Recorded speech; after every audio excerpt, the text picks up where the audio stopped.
président du FASO dans les locaux des éditions Sidoya. Ce matin, Roch-Marc Christian Kaboré était l'invité de la rédaction du quotidien d'État.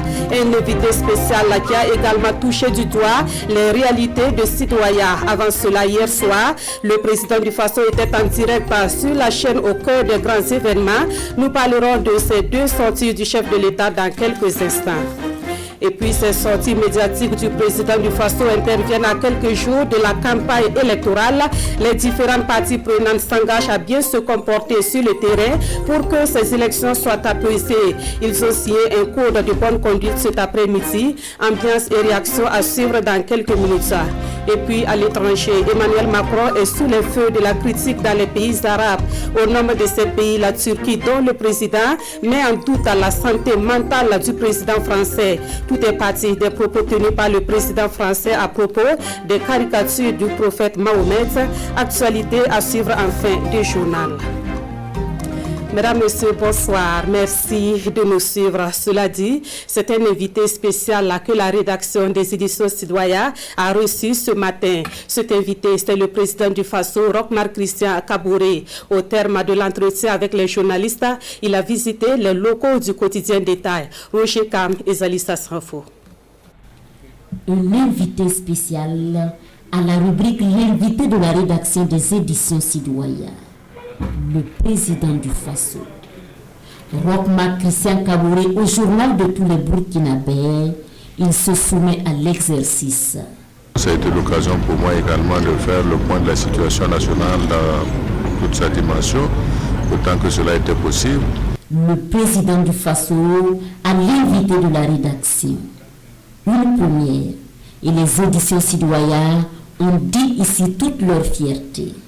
C'est une satisfaction, aussi bien pour moi en tant que premier responsable, mais aussi pour l'ensemble du personnel, parce que l'invité de la rédaction, c'est une rubrique phare et nous rencontrons régulièrement et mensuellement des autorités, mais c'est vraiment la première fois que la première autorité passe à Sidoya. Et le directeur général et l'ensemble de son personnel auront de quoi être encore plus fiers. Un tour dans les locaux du journal. Constat fait, le président du FASO salue l'abnégation, le courage et le travail abattu dans des conditions qu'il qualifie de difficiles. Travail de volonté, travail d'abnégation, travail d'engagement malgré, comme vous voyez très bien, les difficultés matérielles et techniques qui peuvent s'opposer. C'est un journal qui sort tous les jours à bonne date et je voudrais profiter de cette occasion encore une fois pour les féliciter. Et les préoccupations également sont importantes à la question du siège des citoyens et à la question effectivement aussi de l'imprimerie. Et ce sont des questions dont nous avons pris bonne note et ensemble nous allons réfléchir pour voir quelles sont les solutions qu'on peut y apporter, parce que évidemment là où ils sont aujourd'hui, ce n'est pas idéal. Le président du FASO, aujourd'hui, 26 octobre 2020, aux éditions Sidoya, à la rubrique l'invité de la rédaction. Une visite désormais gravée en lettres d'or ici et à jamais pour la postérité. L'autre rendez-vous du président du FASO avec les journalistes, c'était hier dans la soirée et en direct sur votre chaîne, la RTB. Pendant 1h30, Roch-Marc Christian Kaboré s'est prêté aux questions de 3 journalistes, de la sécurité à la réconciliation nationale, en passant par la croissance économique. Le chef de l'État a répondu à toutes les questions qui lui ont été posées. Retour sur les grands sujets évoqués lors de cet entretien avec Sekou Zongo. Je suis un président serein et déterminé pour les engagements que nous avons pour la sécurité, pour la serein et déterminé. Et pour le développement économique. Voici l'état d'esprit affiché par le chef de l'État à quelques semaines de la fin de son mandat.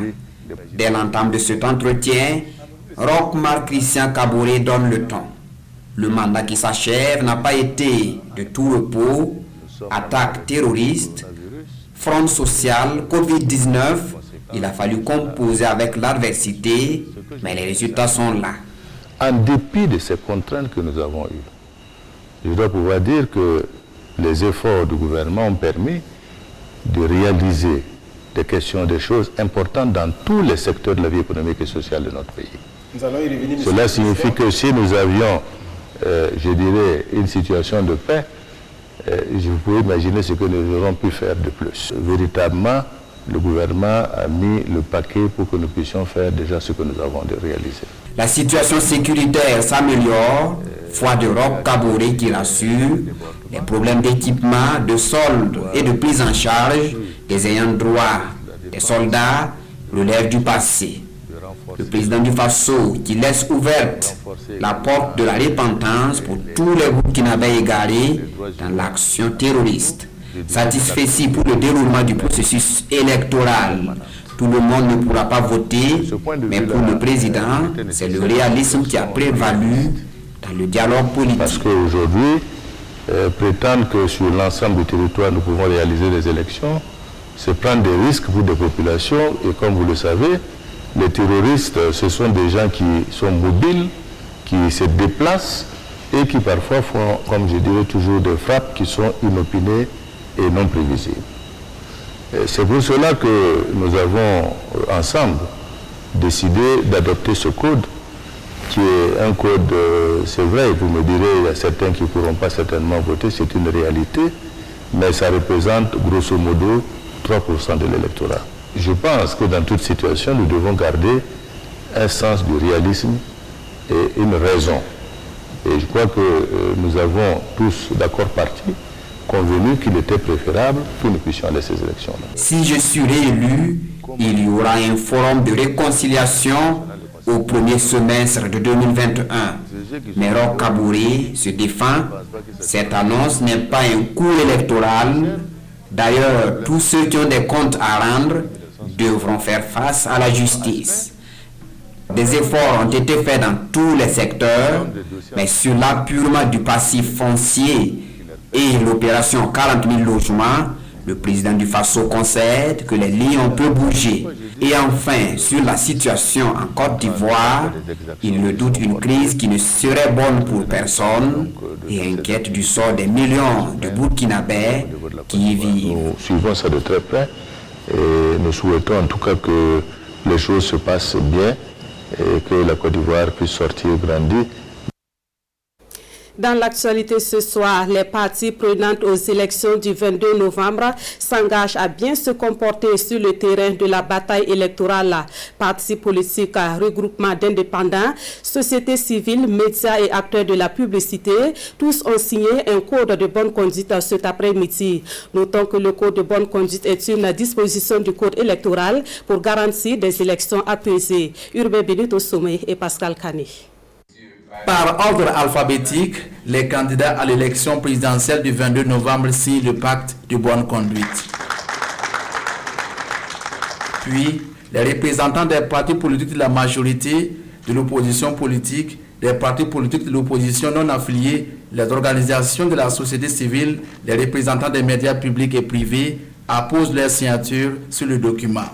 Tous s'engagent ce soir à œuvrer pour des élections apaisées. Cela à travers leur comportement pendant la campagne, le jour du vote et à la proclamation des résultats. Mais avant, le président du Conseil supérieur de la communication rappelle aux différentes parties les obligations contenues dans le pacte de bonne conduite.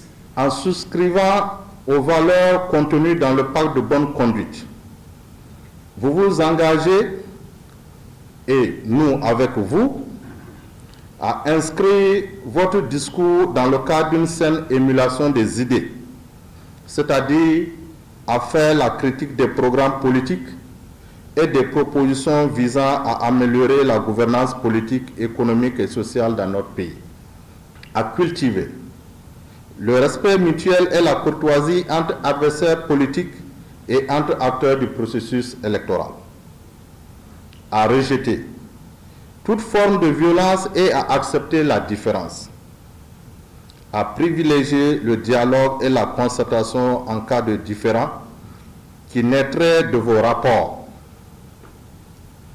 à respecter la loi et à utiliser le cas échéant les voies légales de recours en cas de contestation des résultats. Et Mathias Tankwano d'ajouter que le monde entier regarde le Burkina Faso. Après avoir réussi la transition, les Burkinabés doivent confirmer leur maturité démocratique avec ces élections qui interviennent à un moment de tension sécuritaire qui requiert encore plus de responsabilités. Le Conseil supérieur de la communication signataire de ce pacte verra son respect, mais compte surtout sur la bonne volonté des acteurs politiques. À noter que 2 candidats, Kadri Désiré Ouédraogo et Ambroise Farama, absents et non représentés, n'ont pas pu signer ce soir le pacte de bonne conduite. Des élections libres et transparentes et surtout apaisées au Burkina Faso, c'est également le vœu exprimé par la Fondation Cheikh Mouazza. Et pour que cela soit une réalité, il faut passer par la sensibilisation.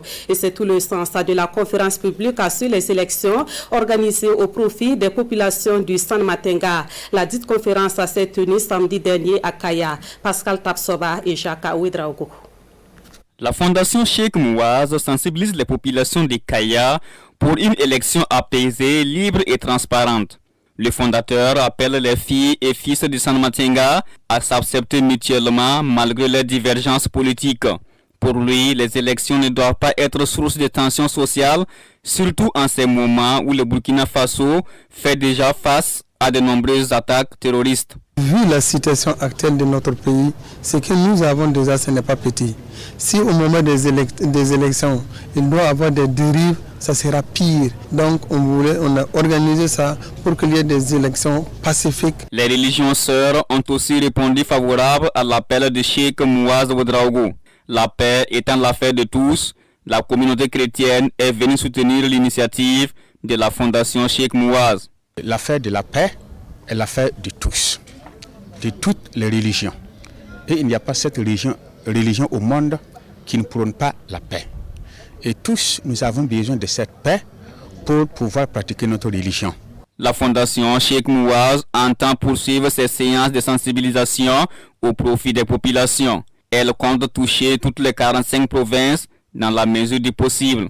Objectif, le bon déroulement du scrutin le 22 novembre prochain. Autre point de l'actualité ce soir, il faut œuvrer pour l'élimination des barrières physiques, comportementales et de communication pour les personnes vivant avec un handicap. C'est la principale recommandation du Forum national des personnes handicapées qui a débuté ce 26 octobre à Ouagadougou. C'est une recommandation dont la mise en œuvre servira de réponse inclusive en matière de protection de ce groupe de personnes. Moussa Ouédraogo et M. Solange Adjigma. Travailler à mettre en place une structure faîtière des personnes handicapées, à rendre disponibles et accessibles les services et les aides humanitaires et à garantir leur accès aux services spécialisés, y compris aux technologies, sont des recommandations issues des travaux du Forum national des personnes handicapées autour des thématiques de la résilience de ces personnes vulnérables et de leur contribution à la consolidation d'une paix durable au Faso. Et ce n'est pas tout, il est également question d'œuvrer à l'élimination des barrières physiques, comportementales et de communication pour ce qui les concerne, de sensibiliser tous les acteurs, y compris les familles et notamment le personnel humanitaire, sur les droits, la sécurité et la protection des personnes handicapées. De favoriser enfin le mécanisme de protection communautaire inclusif afin d'assurer une réponse holistique et adaptée au contexte. C'est à ce prix que l'on pourrait arriver à une meilleure inclusion des personnes vivant avec un handicap dans le processus de développement du Burkina, foi du Premier ministre qui donne ici l'assurance de leur prise en compte dans les futurs programmes de développement. Je voudrais ici prendre l'engagement avec vous que les dites recommandations seront examinées avec la plus grande attention en vue de leur prise en compte dans le cadre du processus d'élaboration en cours du nouveau référentiel de développement de notre pays. Il me plaît de vous réitérer ma satisfaction au regard des résultats auxquels nous sommes parvenus au sortir du président Panel. Ce forum entre dans le cadre des préparatifs de la 27e journée internationale des personnes handicapées, célébrée par anticipation au Burkina sous le thème « Protection et promotion des personnes handicapées dans un contexte de crise humanitaire, défis et perspectives ». En plus de ces recommandations, les personnes vivant avec un handicap soumettront directement leurs doléances au président du Faso. Ce dialogue direct aura lieu demain 27 octobre et connaîtra la participation des représentants des personnes handicapées des 13 régions du Burkina Faso. Dans l'actualité également, c'en est fini pour les journées nationales de concertation entre l'État, les ONG et les associations de développement. Ensemble, ils ont discuté autour des préoccupations majeures de développement. À cela s'ajoutent des engagements pris en faveur de la paix et de la cohésion sociale au Burkina Faso. Des précisions avec Marguerite Douaniou. Faire le point de la synergie d'action voulue par le gouvernement burkinabé autour du système de développement économique et social aux partenaires au développement et recueillir les préoccupations de ces derniers sur les questions majeures de développement, l'exercice aura tenu toutes ses promesses et en guise de perspective, le Premier ministre souhaite une pleine implication des ONG et associations de développement. Il y a la nécessité pour le gouvernement de travailler à faire en sorte que la prise en charge de ces organisations dans notre système de développement économique et social soit beaucoup plus dynamique. Il y a des conventions d'établissement que nous avons avec certaines de ces organisations. Il faut que l'on travaille à rendre ces conventions-là actives à travers les renouvellements. Il y a la mobilisation des ressources, il faut que le gouvernement les accompagne pour faciliter cette mobilisation des ressources. Des partenaires qui, à travers leurs multiples projets, contribuent à améliorer les conditions de vie des populations. Une contribution qui se chiffre à plus de 280 milliards de francs CFA entre 2016 et 2019. Les Journées nationales de concertation édition 2020 permettent de prendre de nouveaux engagements en faveur de la paix durable et de la cohésion sociale. Ce rendez-vous annuel du dialogue direct entre l'État et les ONG et associations de développement donne également à voir des produits issus des différents projets de développement exécutés dans les différentes régions du Burkina. En actualité dans le secteur agricole, nous nous intéressons ce soir à l'appui financier et technique apporté par la Fondation Dreyer aux producteurs de riz. Ceux de la province de Yoba dans le sud-ouest ont pu booster leur production au niveau des bas-fonds rizicoles. Les techniciens de la Fondation Dreyer les sont convaincus que la production en quantité passe par une bonne maîtrise des techniques agricoles. Constat avec Issa Kazabré et bienvenue Taonsa. Avec un rendement attendu de 83 tonnes cette année, les producteurs de ce bas-fonds rizicole se réjouissent d'un bon résultat. Un résultat qui, selon ces acteurs, s'appuie notamment sur deux forces. La technique culturelle et le regroupement des producteurs en coopérative. Nous sommes à Bankadi dans la commune de Oronkwa. On est content de notre récolte aussi. Parce que l'année passée, c'était pas comme ça, mais cette année, c'est plus beaucoup que l'année passée. Tout comme à Bankadi, ici à Gbagba dans la commune de Dano, un système d'aménagement d'irrigation est mis en place. C'est que nous-mêmes, on dirait même que ça dépasse comme ça. Si la pluie était commencée tôt, on allait avoir beaucoup. Ici à Dayere, toujours à Dano, la dynamique est la même. Organisation des producteurs au sein d'une coopérative, système d'aménagement dit simplifié dans le bas-fond, le travail se fait avec l'accompagnement de la Fondation Dreyer. Nous intervenons sur toute la chaîne de valeur du riz. Et comme nous sommes en production de bas-fond, la première problématique pour nous c'était déjà la maîtrise de l'eau dans un contexte pluvial. Pouvoir évacuer le trop plein d'eau quand il y a de grosses pluies, mais aussi garder le maximum puisque le riz vraiment a besoin de beaucoup d'eau pour arriver à maturation. Les producteurs ont véritablement travaillé. Ça veut dire qu'ils ont aussi l'ambition de contribuer à atteindre l'objectif de production de plus d'1 million de tonnes cette année. Pour améliorer la productivité sur ces bas-fonds, les producteurs souhaitent la mise en place de retenues d'eau, alors que les techniciens de la Fondation Dreyer préconisent de s'aimer au bon moment, sans oublier d'utiliser en plus de la fumure organique, sel minéral. Ici, dans la région du centre, le conseil municipal de Tangendasouri rend compte de sa gestion et de ses actions au profit des populations. Une journée de redevabilité mise à profit pour féliciter les ressortissants pour leur engagement en faveur du développement de leur commune. À la cérémonie qui s'est déroulée hier dimanche, le maire de Tangendasouri a présenté le trophée qu'il a reçu à Kigali. Daouda Ouattara et Sekou Zongo. Journée de redevabilité, journée d'hommage et de remerciement aux fils et filles de la commune de Tanguinda-Souri. Le développement local est une affaire de tous, conviction du bourgmestre de Tanguinda-Souri, et il faut impérativement mettre de côté les divergences de tout genre. Une volonté remplie et magnifiée ici. La seule chose qui puisse nous lier jusqu'à demain, c'est la politique du développement.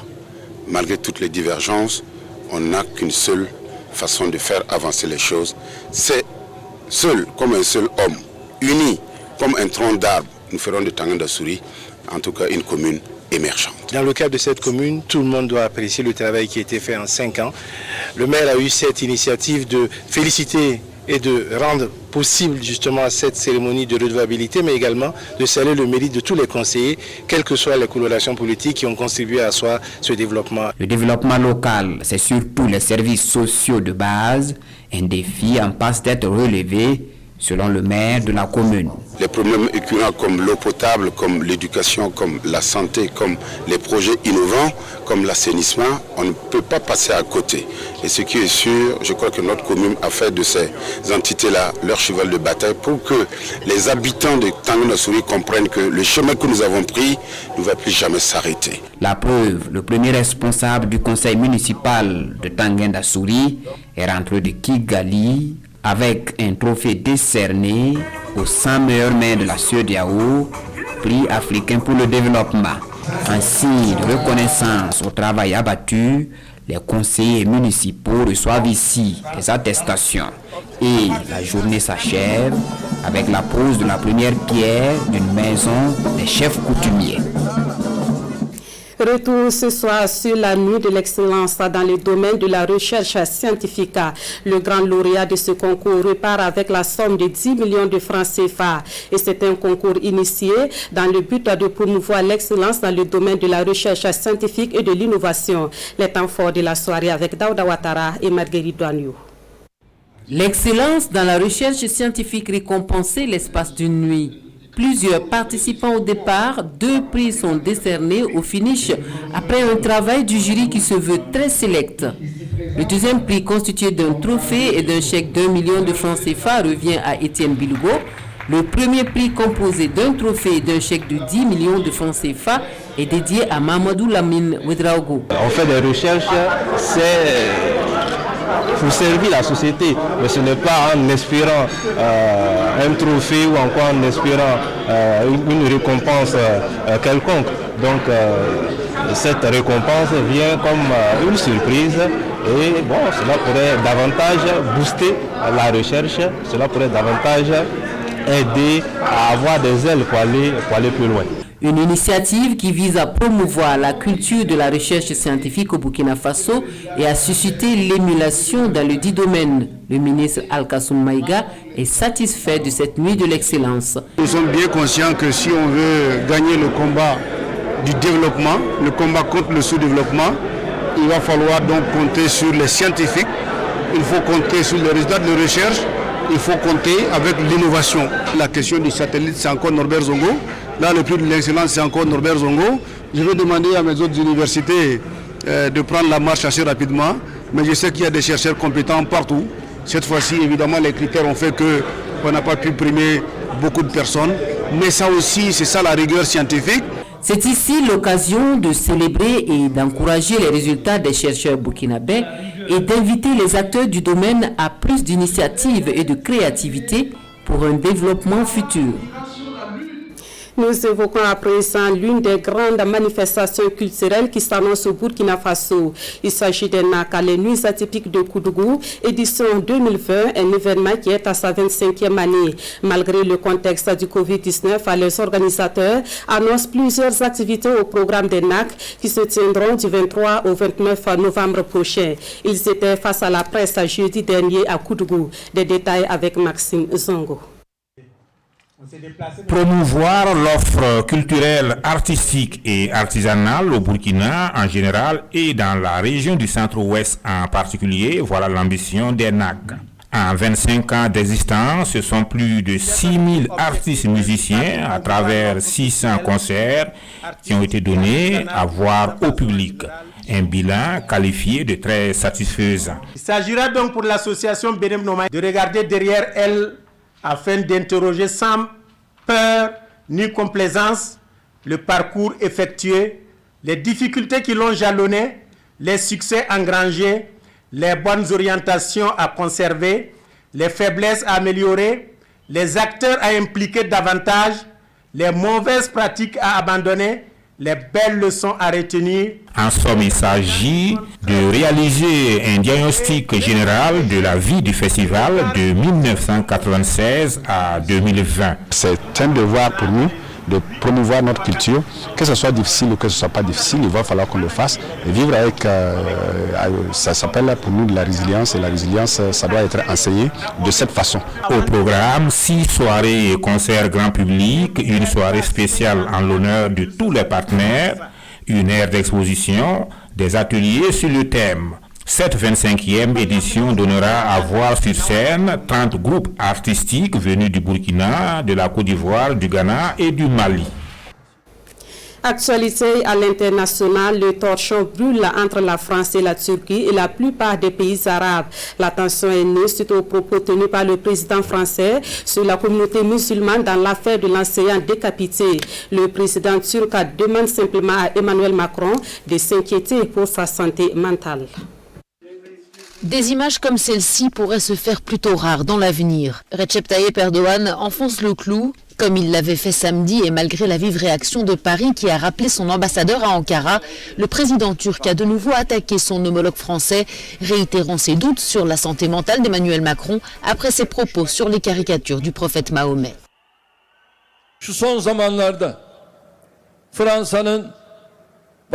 Ces derniers jours, l'individu qui dirige la France a été surpris. Il est obsédé par Erdogan jour et nuit. Mais qu'il se regarde d'abord, qu'il voit vers quoi il se dirige.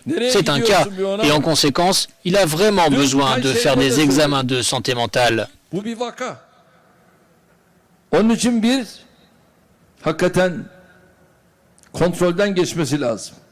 Des attaques verbales vivement critiquées en France et jugées inacceptables par l'Élysée, mais aussi par le chef de la diplomatie européenne.